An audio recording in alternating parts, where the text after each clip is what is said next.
BPA news, देश का सच दिखाते हैं हम। मैं आपके साथ रितिका श्रीवास। आइए नजर डालते हैं देश दुनिया की बड़ी खबरों पर। दर्शकों को एक्शन का फुल डोज देने की तैयारी में है सिकंदर के निर्माता। ट्रेन फाइट सीन की हो गई है शूटिंग। सुपरस्टार सलमान खान हाल ही में हैदराबाद में फिल्म सिकंदर की शूटिंग के बाद मुंबई लौट आए हैं। सोमवार को निर्देशक AR मुरुगदास और सहायक कलाकारों के साथ मुंबई में शूटिंग की शुरुआत की। नवंबर के मध्य में इस फिल्म का हैदराबाद का शेड्यूल पूरा हुआ था। मिड के अनुसार सुपरस्टार निर्देशक की जोड़ी ने हाल ही में एक ट्रेन फाइट सीन शूटिंग शुरू की, जो फिल्म में सबसे महत्वाकांक्षी दृश्यों में से एक माना जाता है। बरेली में हुए पुल हादसा में मुख्यमंत्री तक जाएगी फाइल। PWD के 5 इंजीनियरों पर हो सकती है कार्रवाई। बरेली में बदायूं जिले की सीमा पर बने अधूरे पुल से कार गिरने पर 3 लोगों की मौत के मामले में जिम्मेदार पर कार्रवाई हो सकती है। घटना की जांच रिपोर्ट मुख्यमंत्री तक जाएगी, जिसके बाद ही विभागीय जांच और कार्रवाई होगी। मुख्य अभियंता अजय कुमार ने प्रांतीय खंड बदायूं के अधिशासी अभियंता नरेश कुमार, सहायक अभियंता मोहम्मद आरिफ व अभिषेक कुमार, अपर अभियंता अजय गंगवार और महाराज सिंह के खिलाफ कार्रवाई की संतुष्टि के साथ जांच रिपोर्ट प्रमुख अभियंता को भेज दी है। अप्रोच रोड बहने के बाद भी आवागमन बाधित करने के लिए प्रभावी अवरोधक न लगाए जाने के लिए अभियंताओं को जिम्मेदार माना गया है। इस मामले में शासन स्तर से कार्रवाई होती है। दिल्ली में जापानी इंसेफेलाइटिस का पहला केस। स्वास्थ्य विभाग हुआ अलर्ट, जानलेवा है बीमारी। दिल्ली में जापानी इंसेफेलाइटिस का पहला मामला सामने आया है, जिसके बाद स्वास्थ्य विभाग में हड़कंप मच गया है। MCD के स्वास्थ्य विभाग में सभी जिला स्वास्थ्य अधिकारियों और महामारी वैज्ञानिकों और लार्वा स्रोत की कमी सहित वेक्टर नियंत्रण उपायों को तेज करने और जापानी इंसेफेलाइटिस की रोकथाम और नियंत्रण के लिए जागरूकता अभियान सहित समुदाय आधारित पहल करने का निर्देश दिया है। दिल्ली में जापानी इंसेफेलाइटिस का मामला सामने आने के बाद MCD के स्वास्थ्य विभाग ने सभी जिला स्वास्थ्य अधिकारियों और महामारी विज्ञानियों को लार्वा स्रोत में कमी सहित वेक्टर नियंत्रण उपायों को तेज करने और जापानी इंसेफेलाइटिस की रोकथाम और नियंत्रण के लिए जागरूकता अभियान शुरू कर दिया है। पढ़ाई बीच में छोड़ी, पहला ही चुनाव हार गए, अब रिकॉर्ड चौथी बार मुख्यमंत्री बनेंगे हेमंत सोरेन। हेमंत सोरेन गुरुवार को चौथी बार झारखंड के मुख्यमंत्री बनेंगे। 2009 के अंत में हुए विधानसभा चुनाव में वह दुमका सीट में पहली बार विधायक चुने गए थे। जुलाई 2013 में हेमंत ने पहली बार झारखंड के मुख्यमंत्री के रूप में शपथ ली थी। झारखंड में गुरुवार को नई सरकार की ताजपोशी होगी। हालिया विधानसभा चुनावों में जीत दर्ज करने वाले झारखंड के मुक्ति मोर्चा के नेता हेमंत सोरेन गुरुवार को चौथी बार राज्य के मुख्यमंत्री पद की शपथ लेंगे। सोरेन को इसी साल 31 जनवरी को जमीन घोटाले से जुड़े धन शोधन के मामले में ED ने गिरफ्तार कर लिया था, जिसके बाद उन्होंने मुख्यमंत्री पद से इस्तीफा देना पड़ा था। हालांकि जेल से बाहर आने के बाद हेमंत ने 4 जुलाई को चंपई सोरेन की जगह ली। 23 नवंबर को आए नतीजों के बाद फिर से वह एक बार मुख्यमंत्री बनेंगे। दिल्ली में EV पॉलिसी मार्च 2025 तक बढ़ाई गई। CM ने किया ऐलान, सब्सिडी और रोड टैक्स में मिलेगी छूट। दिल्ली में इलेक्ट्रिक व्हीकल्स पॉलिसी यानी दिल्ली EV पॉलिसी 2.0 को मार्च 2025 तक बढ़ाया जाएगा। दिल्ली की मुख्यमंत्री आतिशी ने गुरुवार को इस बात की घोषणा कर दी। इसका मतलब यह हुआ कि 1 जनवरी 2024 और उसके बाद खरीदे गए इलेक्ट्रिकल वाहनों की सब्सिडी और रोड टैक्स से छूट मिलेगी।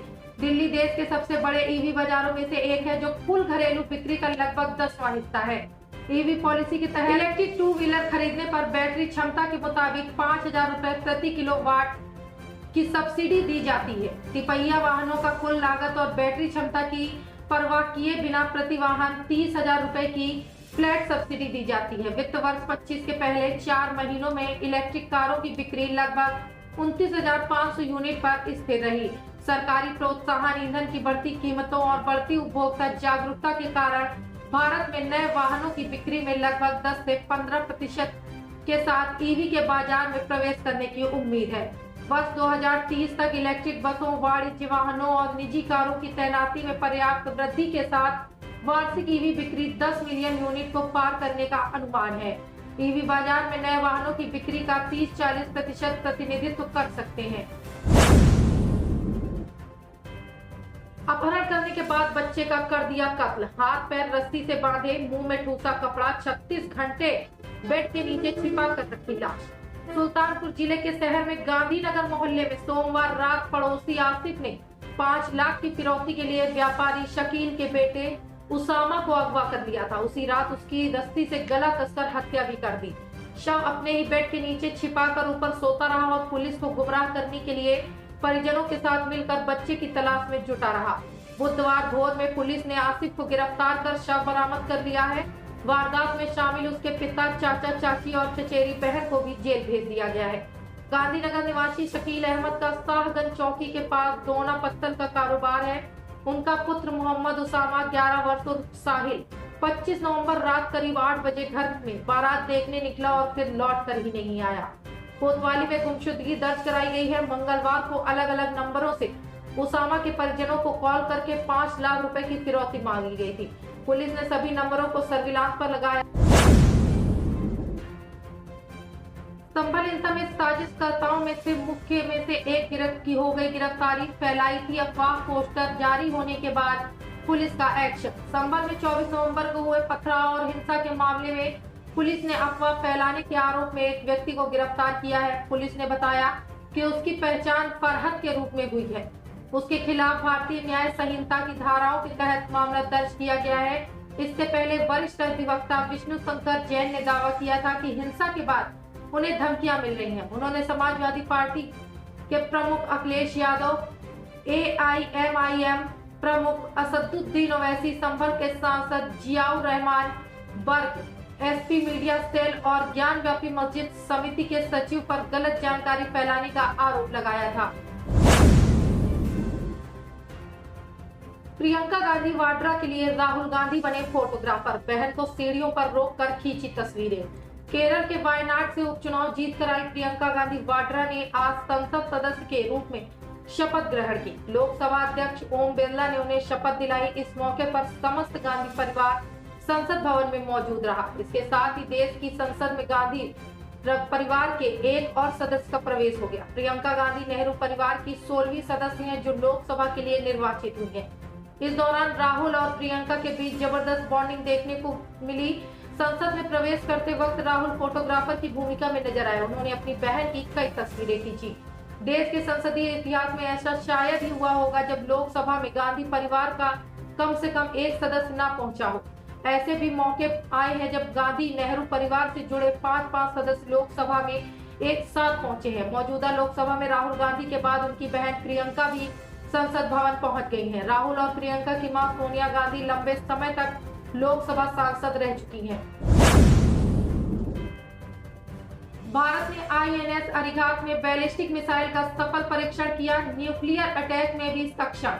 जाने कितनी है किसकी रेंज। भारतीय नौसेना में बुधवार 27 नवंबर को INS अरिहंत ने K4 बैलिस्टिक मिसाइल का सफल परीक्षण किया। इस मिसाइल की रेंज 3500 किलोमीटर है। भारतीय नौसेना से जुड़े सूत्रों के अनुसार इस मिसाइल टेस्ट के नतीजों का विश्लेषण किया जा रहा है। नतीजों का विश्लेषण पूरा होने के बाद संबंधित अधिकारी सेना के प्रमुख अधिकारियों और सरकार में शामिल प्रमुख नेताओं को टेस्ट के नतीजों के बारे में बताएंगे।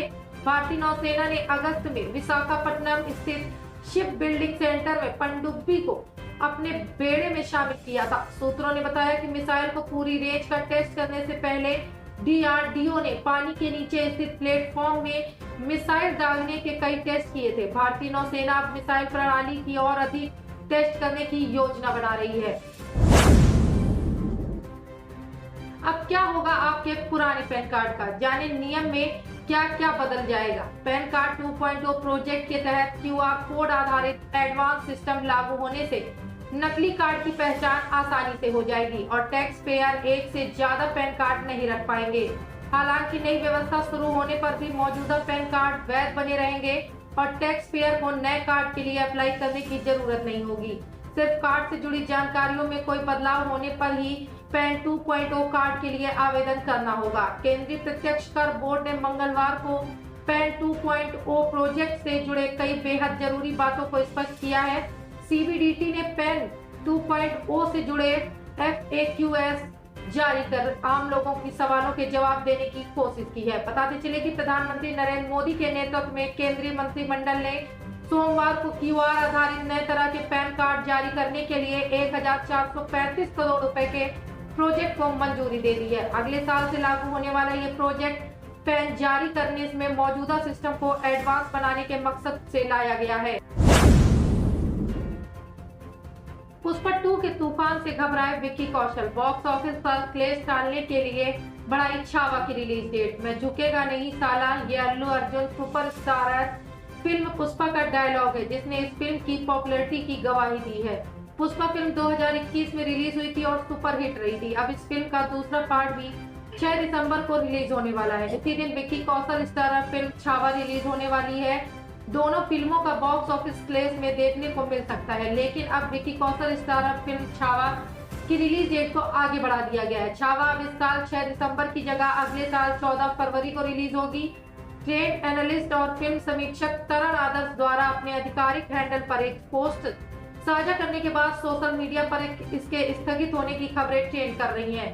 तरण आदर्श ने अपने एक्स हैंडल पर लिखा कि विक्की कौशल, रश्मिका, अक्षय खन्ना स्टारर छवि नई रिलीज डेट की घोषणा पर है। छावा अब 14 फरवरी 2025 को नाटकीय रिलीज के लिए तैयार है। रिलीज की तारीख विशेष महत्व रखती है क्योंकि यह 19 फरवरी 2025 को छत्रपति शिवाजी महाराज जयंती के साथ मेल खाती है।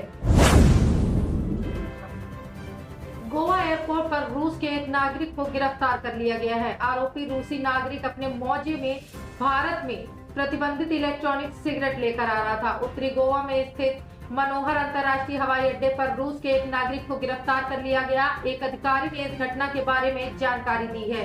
रूसी नागरिक को उस वक्त गिरफ्तार किया गया जब वह अपने देश के लिए रवाना होने ही वाला था। जानकारी के मुताबिक रूसी नागरिक एयरपोर्ट पर भारत से प्रतिबंधित इलेक्ट्रॉनिक सिगरेट ले जाते हुए पकड़ा गया है।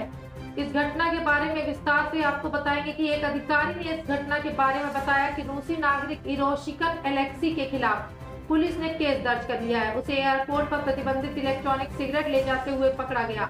आपको बता दें कि इलेक्ट्रॉनिक सिगरेट भारत में प्रतिबंधित है। पुलिस के मुताबिक आरोपी एयरपोर्ट पर रूस के लिए जाने वाले विमान में सवार होने ही वाला था। इसी वक्त उसके पास से भारत में प्रतिबंधित इलेक्ट्रॉनिक सिगरेट बरामद की गई। जिस रूसी नागरिक को गिरफ्तार किया गया है उसका नाम इरोशिकिन एलेक्सी है। आरोपी ने एयरपोर्ट पर अपने मोजे में इलेक्ट्रॉनिक सिगरेट छिपा रखी थी। केंद्रीय औद्योगिक सुरक्षा बल CISF के कर्मचारी द्वारा आरोपी के खिलाफ पुलिस थाने में शिकायत दर्ज कराई गई है। पुलिस ने कहा कि वह मामले में आगे की कार्रवाई कर रही है। अब नहीं रुकेगा कोई भी मनोरंजन। आ गया है रंग टीवी का एंड्रॉयड एप्लीकेशन। रंग टीवी के एंड्रॉयड एप्लीकेशन पर आपको सभी प्रकार की फिल्में फ्री देखने के लिए मिलेंगी और साथ ही लाइव टीवी शोज देखने के लिए मिलेंगे। अभी डाउनलोड करें, प्ले स्टोर पर जाएं और रंग टीवी प्ले स्टोर पर डालें और डाउनलोड करें रंग टीवी ऐप।